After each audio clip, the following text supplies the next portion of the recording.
How's everyone doing today? I just got a quick one on the new patch notes that were released, I believe, 2 days ago, right? Yep, yeah, about 2 days ago. It's not a lot, but there's a new champion out. We have White Mane. I think I'm gonna make a video separate on her. I've been having a ton of fun with her. She's very fun to play, and so we'll get back to her later. And the other big change this patch is chromie. Chromie has had like a mini rework. She has a lot of her talents changed and a lot of the way her abilities work are completely different. But before I get to that, I just want to talk about how they've changed how summoned minions work. So when Azmodan or Zagar summons anything, like anything that has its own health bar, basically, it now deals more damage based off the ability power of the person that summoned it. So if they can get an increase by someone, or even if they can increase that themselves, their summon will do more damage. But they also now obey blind and evade rules, meaning if they're blinded, they won't hit, and if the champion is evading, they won't hit. So here we have just it's not very much a nerf to her Q, but it flies doesn't fly as far, and it doesn't deal as much damage initially. But once you get the echo, the thing that shoots the second ult, it starts to ramp up and do much more damage. And the echo, you get the echo quicker, so you get it from 10 fewer Qs hit. Her W is the same thing.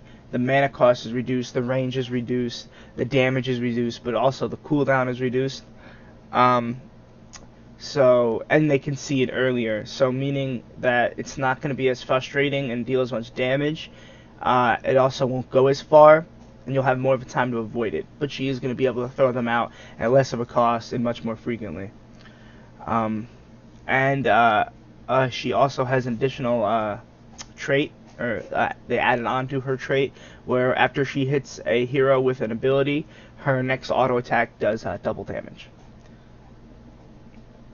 So now we see her Q also increases the damage. One of the Mounting Sands talent that she can take at level 1 also increases the damage that the Echo does at 40%. So that means that early on, it's not really going to change, but once she hits those 50 Sandblasts, her damage is going to increase significantly. She also has Time Walker's Pursuit, which they changed, and it no longer gains mana regen per globe. It now only gains 1 extra mana regen on quest complete. They've completely got rid of Bronze Talons. They've actually, I think, yeah, they added that into her passive, so she has that main line now. And they've added Dragonic Barrage, which increases the bonus attack damage from casting abilities by another 100%, so she's dealing like triple damage at this point. And hitting an enemy with Sandblast grants two charges, basically, so her next 2 basic attacks are going to be dealing the damage.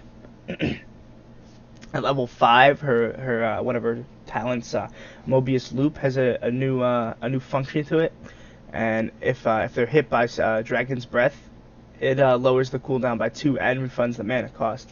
So she's gonna be able to spam that a lot. It's already been knocked down to 9. It's gonna be at 7. So she's gonna be able to throw those out a lot more, and at almost no cost. And the slow from Chronos Sickness at level 5 has also been reduced. At level 11, her timeout duration has been reduced to 5. I believe that's the stasis, so she's not going to be able to hide for like a whole team fight now. She's going to have to get out at some point. And level 14, she also, the rage requirement, I think that means, I think the farther it flies, the more damage it did. So now it just does less damage, I believe. And now the active at 14 gives her more ability power. But that's it. I don't think they changed any of her other. I think this is honestly just making her far less frustrating to play against. Old Chromie was really annoying. she could just kind of felt like at least she could throw out random abilities, and as long as one hit, it was doing an incredible amount of damage. And especially with the rewind ult, there was almost no way to avoid it, and it was very frustrating to play against. But now I think she's toned down. I've played a few games against her and with her. She's not. I haven't played her yet, but I've played like with her on my team, and she's definitely doesn't seem as frustrating. She doesn't seem like she can one shot anymore, but she's bringing her more in line with the other mages, I believe. Jaina had a slight change on her ult on the summon water element. The summon water elemental. Oh my god. And it does less damage now, but it does gain the bonus damage from her passive. So it also counts to her quest. So this means that it's going to be doing, I think, 20 to 30 more damage. I'm not entirely sure what the damage is on her passive, but that is very helpful, especially when you're trying to stack your quest. So she's going to be able to get that up much easier. She's going to get that ice block, and I believe it's just going to be doing more damage overall, because that's not a ton. So Stukov has also had what is basically a rework. It seems they've changed a lot of his talents. So they moved low blow from 13 to here, and the bonus damage is reduced. So it doesn't. He's sorry. Excuse me. He's not going to be doing as much damage with his E, but he is going to be able to take it earlier. And popping pustules is no longer a quest. It's more of a timing thing. So if you wait till there's only 1.5 seconds or less, it does double damage, and it applies the damage and slow in an area, but the radius is reduced. So if you're good at timing the weighted pustule, you're going to be doing a bit more damage, and you're going to be slowing more than just one target. Biotic armor has had its armor, the armor that it grants, significantly reduced. That's a 35-point loss, which is a lot. But it now works on everyone that has healing pathogen. I believe it only worked on the first person cast. It now also grants 50 armor for 2.5 to those who have healing, who get a bio kill switched. So if you heal your whole team with bio kill switch, they're going to be gaining 50 armor for 2.5 seconds, and that is a lot of armor. I think that's going to be really great. And they've gotten rid of the quest on vigorous reuptake. It now increases bio kill switches healing for 25% if 3 or more people have it on them. So this is going to give you a lot more burst healing early instead of having to get the 40, I believe, heals off with bio kill switch. It's going to be just flatlined, and you're going to have to just time when you're going to be using that heal, so you get the 25%. They've removed within my reach, so he's not going to be getting those super long E's. But the bonus on the long pitch, the bonus range is reduced. But if you detonate 2 or more with a single cast, all your cooldowns recharge 100% faster for 3 seconds. So that's really nice. If you're good at hitting those weighted pustules again, you're going to be getting a huge amount of cooldown reduction. I believe it also reduces its own cooldown, so yeah. And they moved growing infestation from 1, so it no longer increases the cooldown of lurking arm though. And it caps the channel at 4 seconds, so you're not going to be able to channel with that huge silence pool for an infinite amount of time. It's only 4 seconds now. They've moved it hungers for his E.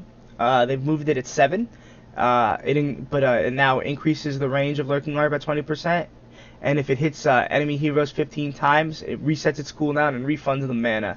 So if you take that with the growing infestation, you're going to be getting about the same effect that you used to get, but hitting a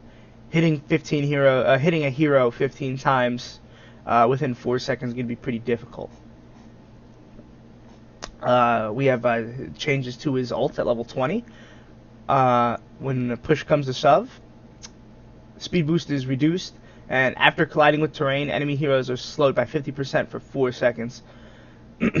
So I believe that's the push. So That's going to be really hard if you push a hero out. Even if they don't go that far, it's going to be very difficult for them to get back in the fight. And they moved topped off from 4, but reduced the healing, and it now applies to all people who have healing pathogen, not just the first person it's cast on. So I think what they're just trying to do with him is, before it felt like you took the same talents. They even say it here, where we felt that Stukov could use some love in the talent diversity department. We made a number of functional changes. So now if you're not going to be taking the same exact talents every game, and there also are now more worthwhile talents in the same tree. So before there was only really, like, every level there was only 1 or maybe 2 talents that you actually wanted to take. But now that's obviously changed, hopefully. I haven't played him yet, but it seems like that's what they're trying to do. It also seems like they've tried to make his E less frustrating to play against, because a good Stukov player could really just ruin the entire team. He's very, very frustrating to play against with that huge silence. And I think the rest of it is bug fixes and new collections and some skins coming out. Yep, that's it. Alright. So I hope you guys enjoyed. If you guys got any questions, leave in the comments below or message me. Alright.